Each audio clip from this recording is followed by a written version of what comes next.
जय Hind and hello guys, स्वागत है आपका आपके अपने YouTube चैनल ज्ञानदेह होस्ट में। और इस वीडियो में मैं आपको बताने वाला हूं इंडियन स्पेस रिसर्च ऑर्गेनाइजेशन यानी कि ISRO scientist engineer recruitment 2025 applying online के बारे में कि कैसे आपको इस नई वैकेंसी का फॉर्म फिलअप करना है। गाइज, इस वीडियो के अंदर अगर आप अपना फॉर्म देख करके भरेंगे तो आपसे कोई भी मिस्टेक नहीं होगी और आप अपने फॉर्म को बिना किसी मिस्टेक के भर पाएंगे। तो चलिए शुरू करते हैं। अगर आपने अभी तक वीडियो को लाइक शेयर न किया हो तो कर देना, और अगर आप चैनल के ऊपर नए हैं तो चैनल को जरूर सब्सक्राइब कर लेना, क्योंकि जब तक इस फॉर्म का प्रोसेस कंप्लीट नहीं हो जाता तब तक आपको इसके बारे में समय समय पर अपडेट मिलते रहेंगे।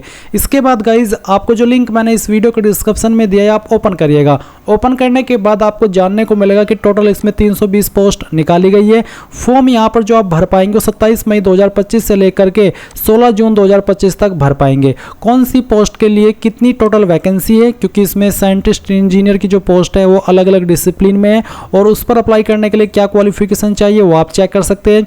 फिर गाइज, यहाँ पर आपको मिनिमम क्वालिफिकेशन के लिए बोला है कि 65% एग्रीगेट मार्क्स और CGPA 6.84 जो कि आपकी 10 में से होनी चाहिए, ये इतनी मिनिमम रखी गई है। Final year students eligible if degree is available by 31 अगस्त 2025, यानी कि अगर आपकी 31 अगस्त 2025 तक डिग्री अवेलेबल हो जाएगी तो आप इसमें अप्लाई कर सकते हैं। और फीस के बारे में भी आप यहाँ पर इंफॉर्मेशन चेक कर सकते हैं। ऑल कैंडिडेट्स इनिशियली 750 रुपये फीस पे करनी होगी। इसके बाद आप यहाँ पर देख सकते हैं refundable if appeared in exam, जहाँ पर 750 रुपये पूरी की पूरी फीस रिफंड कर दी जाएगी अगर आप SC ST विकलांग वुमेन एक्स सर्विसमैन हैं। और जो बाकी कैटेगरी कैंडिडेट हैं उनको यहाँ पर 500 रुपये फीस रिफंड की जाएगी, यानी कि जो SC जनरल OBC और EWS कैंडिडेट हैं उनको यहाँ पर बाद में 250 रुपये फीस ही उनके पास रहेगी, क्योंकि 500 रुपये फीस तो आपको वापस मिल जाएगी अगर आपका जो एग्ज़ाम है वो दे देते हैं। भले ही उसमें आप पास होते हैं फेल होते हैं उससे कोई फ़र्क नहीं पड़ता। और जो बाकी कैंडिडेट हैं उनको यहाँ पर पूरी की पूरी फीस रिफंड कर दी जाएगी। अब आप एज लिमिट भी चेक कर सकते हैं, आपकी 16 जून 2025 तक एज काउंट होगी। सैलरी के बारे में आप यहाँ पर देख सकते हैं। एंड अब आप इंपॉर्टेंट लिंक के सेक्शन से ऑफिशियल नोटिफिकेशन PDF के ऊपर क्लिक करके इस नोटिफिकेशन से और भी डिटेल में जानकारी हिंदी और इंग्लिश दोनों लैंग्वेज के अंदर चेक कर सकते हैं, जहाँ पर आपको कैटेगरी वाइज भी वैकेंसी देखने को मिल रही है। तो कौन सी डिसिप्लिन पर अप्लाई करने के लिए एग्जैक्टली क्या क्वालिफिकेशन चाहिए उसकी पूरी इन्फॉर्मेशन आप यहाँ पर एक बार इस नोटिफिकेशन से चेक कर लीजिएगा। अब सभी इन्फॉर्मेशन देखने के बाद में अगर आप इसमें एलिजिबल है और आपका इंटरेस्ट है अप्लाई करने का तो आप कैसे करेंगे। इसके लिए गाइज आप इंपॉर्टेंट लिंक के सेक्शन से अप्लाइंग ऑनलाइन लिंक ओपन करेंगे। अब आपके सामने यहाँ पर कुछ ऐसा इंटरफेस आ जाएगा। बेसिकली आपका अप्लाई लिंक है जहाँ से आपको फॉर्म को फिल करना है। अब यहाँ पर आ जाने के बाद में आप यहाँ पर इसमें इफ ऑलरेडी अप्लाइड के जो नीचे विकल्प है वो देख सकते हैं। अगर आप पहले से अप्लाई कर चुके हैं या आपने अप्लाई कर लिया है तो आपको यहाँ पर प्रिंट लेना है तो आप इस वाले लिंक का इस्तेमाल कर सकते हैं। रिटर्न टेस्ट का सेंटर चेंज करना है तो इसका लिंक इस्तेमाल कर सकते हैं। पेमेंट नहीं हुआ तो आप यहाँ पर इस लिंक का इस्तेमाल करके पेमेंट कर सकते हैं और पेमेंट स्टेटस भी देख सकते हैं। बट अभी आप फ्रेशर है, आपने तो अभी तक अप्लाई किया ही नहीं, तो आप यहाँ पर अप्लाई कैसे करेंगे वो देख लीजिए। यहाँ पर भी किस पोस्ट पर कितनी वैकेंसी है, किस कैटेगरी में क्या क्वालिफिकेशन चाहिए उसकी पूरी इन्फॉर्मेशन दी गई है। अब आपको इनमें से किस पोस्ट पर या फिर किस डिसिप्लिन में अप्लाई करना है वो आप चूज कर लीजिए। मान लीजिए मुझे अप्लाई करना है साइंटिस्ट इंजीनियर मैकेनिकल पर, तो मैं यहाँ पर इसके ऊपर क्लिक करूंगा। तो आपको भी जिस पोस्ट पर अप्लाई करना है उसी के ऊपर आपको क्लिक करना होगा। अब आप यहां पर देखेंगे फुल नेम, आपको यहां पर आपका नाम 10th के सर्टिफिकेट के अकॉर्डिंग एंटर करना है। फिर आप आपका ईमेल एड्रेस एंटर करेंगे, ईमेल एड्रेस को दोबारा डाल करके वेरीफाई कर देंगे। देन आप आपका जेंडर सेलेक्ट कर लेंगे। कास्ट कैटेगरी आपकी क्या है, जनरल SC ST OBC जो भी है वही आप सिलेक्ट कर लीजिएगा। क्या आप एक सर्विसमैन है, अगर है तो यस, नहीं तो आप नो ही रहने देंगे। फिर are you a person with disability, यानी कि क्या विकलांग है, अगर हाँ तो यस, नहीं तो आपको नो करना है। फिर सवाल है कि whether working in central government, state government, autonomous bodies, PSU, अगर आप कर रहे हैं इनमें से किसी भी डिपार्टमेंट के अंदर काम तो यस, नहीं तो नो ही रहने दीजिए। फिर नीचे की तरफ आप देखेंगे whether working in central government departmental candidate continuously for a period of 3 years और मोर, यानी कि क्या आप पिछले 3 साल से इसरो के अंदर काम कर रहे हैं कंटिन्यूसली, अगर हाँ तो यस, नहीं तो आप नो ही रहने देंगे। फिर जो आपका फादर नेम है वो आपको यहाँ पर एंटर करना है 10th के सर्टिफिकेट के अकॉर्डिंग। उसके बाद देखेंगे photograph of the candidate only JPG JPEG, यानी कि आपको आपका फोटो अपलोड करना है। फॉर्मेट आपको यहाँ पर ये बता दिया है, साइज 50 KB से कम रहना चाहिए। तो आपको क्या करना है, आपको चूज फाइल के ऊपर क्लिक करना है और जहाँ पर भी आपकी फोटो फाइल है वो आपको यहाँ पर सिलेक्ट कर लेनी है। मैं फॉर्म डेमो के लिए भर रहा हूँ, तो यहाँ पर मैं एक डेमो के लिए फ़ोटो सेलेक्ट कर लेता हूँ। मैं इसको ओपन करता हूँ। ओपन करने के बाद में आपका फाइल नेम आ जाएगा। आपको ये भी बोला है कि file name shall not contain any blank spaces, यानी कि आपका जो फाइल नेम है उसमें कोई ब्लैंक नहीं होना चाहिए, स्पेस नहीं होना चाहिए और ना ही कोई स्पेशल कैरेक्टर होना चाहिए, नहीं तो फोटो अपलोड नहीं हो पाएगा। अब आप सिग्नेचर अपलोड करेंगे। इसका साइज भी 50 KB से कम ही रखा है, तो जहाँ पर आपका सिग्नेचर का फाइल है वो आप यहाँ पर सेलेक्ट कर लीजिए और ओपन कर दीजिए। इसके बाद ये सभी इन्फॉर्मेशन चेक करते हुए आप नेक्स्ट स्टेप इसके ऊपर क्लिक करेंगे। अब गाइज आप यहाँ पर देखेंगे कि आपके सामने स्टेप 2 आ चुका है और अगर आप स्क्रॉल करके नीचे की तरफ आएंगे थोड़ा सा नीचे, तो आप यहाँ पर जो भी आपने स्टेप फर्स्ट के अंदर इन्फॉर्मेशन भरी है वो इन्फॉर्मेशन भी व्यू कर सकते हैं। अगर आपको लगता है कि यार इसमें कोई गलती हो गई है तो आप प्रीवियस स्टेप के ऊपर क्लिक करके उस जानकारी को सही भी कर सकते हैं। नहीं तो आप यहाँ पर स्टेप 2 कंटिन्यू कीजिए। अब आपको आपकी डेट ऑफ बर्थ बतानी है। पहले आप यहाँ पर आपका मंथ सेलेक्ट कर लीजिए, फिर यहाँ से डे और उसके बाद में जो भी ईयर है वो आपको सिलेक्ट कर लेना है।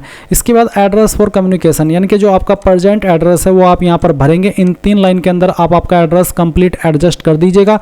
सिटी के अंदर जो भी आपकी सिटी है वो आप यहाँ पर एंटर करिएगा। उसके बाद स्टेट आपकी कौन सी है वो स्टेट आपको सिलेक्ट कर लेनी है। फिर जो आपका पिन कोड है वो भी आपको यहाँ पर डाल देना है।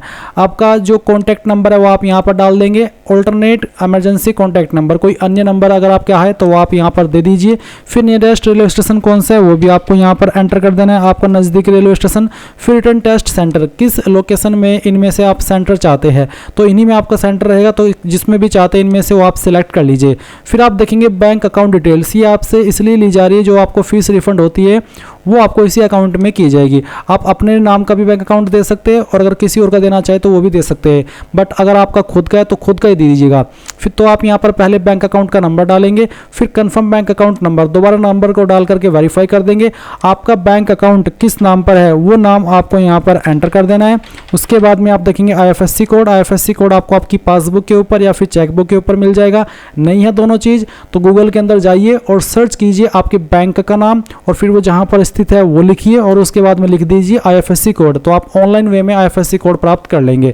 IFSC कोड को दोबारा डाल करके वेरीफाई कर दीजिए। बैंक कौन सा है वो लिख दीजिए। कहाँ पर बैंक स्थित है, ब्रांच नेम जैसे कि मेरा सहारनपुर के अंदर है तो मैं ब्रांच नेम लिख दूंगा। जो भी आपकी ब्रांच है वो आप लिख दीजिएगा और उसके बाद नेक्स्ट स्टेप इसके ऊपर क्लिक कीजिएगा। अब आपके सामने इस फॉर्म का स्टेप 3 आ जाएगा और यहाँ पर जो प्रीवियस स्टेप के अंदर आपने इन्फॉर्मेशन भरी है वो भी आप नीचे स्क्रॉल करके सभी की सभी व्यू कर सकते हैं। तो अभी आपको क्वालिफाइंग एग्जाम के अंदर यहाँ पर बताना कि आपके पास इनमें से कौन सी क्वालिफिकेशन, इनमें से किन क्वालिफिकेशन से आप अप्लाई कर रहे हैं, तो जो भी है वो आपको यहाँ पर सेलेक्ट कर लेनी है। उसके बाद में ब्रांच आपकी कौन सी है वो भी आपको यहाँ पर सेलेक्ट कर लेनी है। इनमें से जो भी है वही आपको यहाँ पर सेलेक्ट करनी होगी।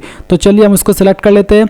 ये सिलेक्ट करने के बाद में आप देखेंगे रिजल्ट स्टेटस डिक्लेयर्ड या फिर अवेटेड। अगर अवेटेड है तो अवेटेड और डिक्लेयर्ड है तो डिक्लेयर्ड, तो जो भी है वो आप सेलेक्ट कर लेंगे और उसके बाद में नेक्स्ट स्टेप इसके ऊपर क्लिक करेंगे। अब आप यहाँ पर देख सकते हैं स्टेप 4 के अंदर आपका इंस्टीट्यूट नेम, यानी कि कहाँ से आपने आपकी जो क्वालिफिकेशन है वो की है उस इंस्टीट्यूट का नाम आपको यहाँ पर पूरा एंटर करना होगा। तो ये आप एंटर करेंगे। उसके बाद आती है यूनिवर्सिटी। तो अगर आपने डायरेक्टली कैंपस से की है तो आप यहाँ पर इंस्टीट्यूट नेम के अंदर कैंपस का नाम डालेंगे और फिर यूनिवर्सिटी के अंदर जो आपकी यूनिवर्सिटी है जिससे आपके इंस्टीट्यूट एफिलेटेड है वो आपको यूनिवर्सिटी यहाँ से सिलेक्ट कर लेनी है। मैं डेमो के लिए आपको ये फिल करके दिखा रहा हूँ। अगर आपकी यूनिवर्सिटी है यहाँ पर तो सिलेक्ट कर लेना यहीं से, नहीं तो आप अदर यूनिवर्सिटी सिलेक्ट कर सकते हैं जो आपका यहाँ पर ऑप्शन है। तो चलिए हम यहाँ पर एक इंस्टीट्यूट सेलेक्ट कर लेते हैं। अब ये सिलेक्ट करने के बाद में आपको यहाँ पर नीचे देखने को मिलेगा कोर्स टाइप, तो सेमेस्टर वाइज है या फिर ईयर वाइज। सेमेस्टर वाइज है तो सेमेस्टर वाइज के ऊपर रहने दे या फिर mix of year end semester, तो तीनों विकल्प आपके पास है। तो जिसमें भी आपके नंबर है वही आप यहाँ पर सेलेक्ट कर लीजिएगा। इसके बाद आप देखेंगे स्कोर एज टोटल मार्क्स या फिर CGPA, किसके अंदर आपके नंबर थे, मार्क्स या फिर CGPA। तो चलिए मैं मार्क्स सेलेक्ट कर लेता हूँ। उसके बाद में आप यहाँ पर देखेंगे मंथ एंड ईयर ऑफ पास, किस महीने और किस साल के अंदर आपने पास कर ली थी वो आपको यहाँ पर सिलेक्ट करना है, जैसे कि मैं आपको यहाँ पर सेलेक्ट करके दिखा रहा हूँ। उसके बाद आप देखेंगे रैंक इन यूनिवर्सिटी, आपकी यूनिवर्सिटी के अंदर रैंक क्या थी, first second third other than. अगर आपकी अदर दैन है इससे तो आप यहाँ पर ये 4th विकल्प सेलेक्ट कर लेंगे। उसके बाद आप नेक्स्ट स्टेप इसके ऊपर क्लिक करेंगे। अब आप यहाँ पर देख सकते हैं कोर्स ड्यूरेशन। तो कोर्स ड्यूरेशन कितना था, तो आपको बताना है 4 ईयर या फिर 5 ईयर, जो भी था वो आप सिलेक्ट कर लेंगे और उसके बाद फिर से नेक्स्ट स्टेप इसके ऊपर क्लिक करेंगे। अब आपको यहाँ पर जो आपकी क्वालिफिकेशन के नंबर्स है वो आपको देने हैं। अगर आपने इसमें ईयर वाइज सेलेक्ट किया तो ईयर वाइज के ऑप्शन देखने को मिलेंगे, सेमेस्टर वाइज किया सेलेक्ट किया तो आपको सेमेस्टर वाइज देखने को मिलेंगे। तो मैंने ईयर वाइज सेलेक्ट किया, तो यहाँ पर बताना है कि आपको पहले ईयर के अंदर या फिर जो भी आपने सिलेक्ट किया है माध्यम, उसमें बताना कि कितने नंबर आए थे। अगर आप CGPA को सिलेक्ट किए हैं तो आप यहाँ पर CGPA का माध्यम देखेंगे। तो मैं डेमो के लिए नंबर भर रहा हूँ, रियल नंबर नहीं है, आपको आपके रियल नंबर भरने हैं। तो फिर आप बताएंगे टोटल मार्क्स, पहले आपको नंबर लिखने जो आपको आए थे और फिर टोटल मार्क्स में टोटल नंबर। फिर सेकंड ईयर में कितने नंबर आए थे वो आप यहाँ पर एंटर कर देंगे, कितने में से आए थे वो आप यहाँ पर एंटर करेंगे। फिर थर्ड ईयर में कितने आए थे वो आप भरेंगे, कितने में से आए थे वो आप यहाँ पर भर देंगे। उसके बाद में कितने आए थे आपके फोर्थ ईयर के अंदर वो आप डाल दीजिए और उसके बाद में टोटल नंबर भी यहाँ पर डाल दीजिए। फिर आप नीचे देखेंगे intermediate 10+2 pre university diploma exam. तो बेसिकली आपको 12वीं की इन्फॉर्मेशन देनी है। अगर 12वीं नहीं की है, डिप्लोमा किया, तो डिप्लोमा की इन्फॉर्मेशन भर सकते हैं। तो मैं 12वीं की भर रहा हूँ, आपने किस बोर्ड से किया उस बोर्ड का नाम यहाँ पर बता देंगे, किस महीने और किस साल के अंदर आपने पास की थी आपकी क्वालिफिकेशन, वो भी आपको यहाँ पर सिलेक्ट कर लेना है। तो इस तरह से आप यहाँ पर इसको सिलेक्ट कर लीजिएगा। उसके बाद में आप देखेंगे कि आपकी परसेंटेज कितनी थी वो आप यहाँ पर डालेंगे। आपने 10वीं किस बोर्ड से किया उस बोर्ड का नाम अब आपको यहाँ पर नीचे देना है। फिर किस महीने और किस साल के अंदर पास कर ली थी वो आपको यहाँ पर एंटर कर देना है। तो चलिए हम इसको सिलेक्ट कर लेते हैं। परसेंटेज कितनी थी वो आप यहाँ पर डाल देंगे। अब आप नेक्स्ट स्टेप इसके ऊपर क्लिक करेंगे। नाउ गाइज, आपने जो भी जानकारी शुरू से लेकर अभी तक भरी है वो आपके सामने है। आपको एक एक करके सभी जानकारी अच्छे से चेक कर लेनी है। अगर आपको लगता है कि यार कोई जानकारी गलत हो गई है तो आप अभी भी प्रीवियस स्टेप के ऊपर क्लिक करके उसको सही कर सकते हैं, नहीं तो आप यहाँ पर सबमिट के ऊपर क्लिक करेंगे। इसके बाद में आपके सामने thank you your application is submitted successfully. अभी आप पेमेंट करेंगे तो आप इनमें से किस माध्यम का इस्तेमाल करके फीस जमा करना चाहते हो देख लीजिए। आपको यहाँ पर सक्सेस रेट भी पता चल जाएगा कि कौन से बैंक के से सक्सेस रेट क्या रहेगा। तो जिस भी माध्यम का आपको इस्तेमाल करना है वो आप यहाँ पर नीचे की तरफ आएंगे और मेक पेमेंट के ऊपर क्लिक कर देंगे। मेक पेमेंट के ऊपर क्लिक करने के बाद में आपको यहाँ पर पेमेंट पर पेज पर ट्रांसफ़र कर दिया है। तो आप यहाँ पर क्या करेंगे, कन्फर्म के ऊपर क्लिक कर देंगे। अब आपको यहाँ पर इनमें से जो भी माध्यम आपके पास है या फिर जो भी बैंक का डिटेल्स आपके पास है वही आप सिलेक्ट कर लेंगे। चलिए मैं यहाँ पर HDFC सिलेक्ट कर लेता हूँ। फिर यहाँ पर आपके पास है नेट बैंकिंग का, डेबिट कार्ड का, क्रेडिट कार्ड का, UPI का। तो जिस भी माध्यम का आपको इसमें से इस्तेमाल करना है वो आप यहाँ पर सिलेक्ट कर ले। जैसे कि मैंने UPI सिलेक्ट किया। अगर आप UPI सिलेक्ट कर रहे हो तो यहाँ पर आपको जो कैप्चा कोड है वो डालना है। अगर आपको समझ में नहीं आ रहा है कैप्चा तो न्यू कैप्चा आप यहाँ पर ले आएंगे। चलिए मैं आपको यहाँ पर आराम से दिखा रहा हूँ, थोड़ी वीडियो लॉन्ग हो रही है पर मैं यहाँ पर कोशिश कर रहा हूँ कि आपको अच्छे से ये चीज़ें दिखा पाऊँ। तो यहाँ पर मैंने कैप्चा कोड डाला, उसके बाद में आप यहाँ पर टिक करेंगे एंड देन आप यहाँ पर पे के ऊपर क्लिक कर देंगे। गाइज यहाँ पर जैसे कि मैं फीस जमा करने के लिए आगे बढ़ा तो मेरे सामने यहाँ पर इस तरह से एरर आ गया, यानी कि फ़ीस जमा नहीं कर पाया। तो आपके सामने भी ऐसा कुछ आ सकता है। तो ऐसी सिचुएशन में अब आप क्या करेंगे, तो जो लिंक मैंने आपको वीडियो के डिस्क्रिप्शन में दिया हुआ यही ओपन करेंगे। अप्लाई ऑनलाइन लिंक फिर से ओपन करेंगे, आपके सामने वेबसाइट आएगी। अब आप यहाँ पर देख सकते हैं इफ़ ऑलरेडी अप्लाइड, तो आपके पास 4 विकल्प है। तो जो भी आपके सामने इशू आया, प्रिंट नहीं ले पाए तो प्रिंट योर एप्लीकेशन के ऊपर प्रिंट ले लेंगे, बट ये तभी लिया जाएगा जब आप फीस पे कर देंगे।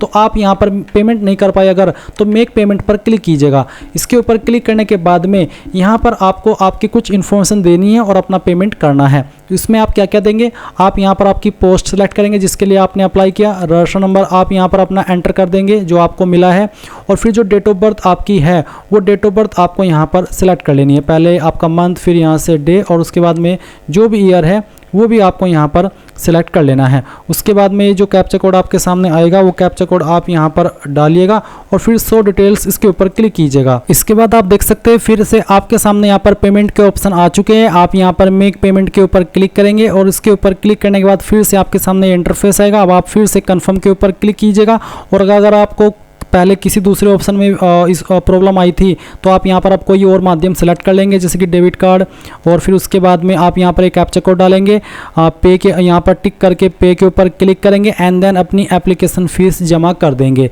तो जैसी फ़ीस जमा हो जाएगी फिर आप अपने फॉर्म का यहाँ पर प्रिंट ले सकते हैं, पेमेंट स्टेटस देख सकते हैं, और इस तरह से आप लोग ISRO scientist engineer online form 2025 भरेंगे। सो ये थी complete information. Thanks for watching. जय हिंद।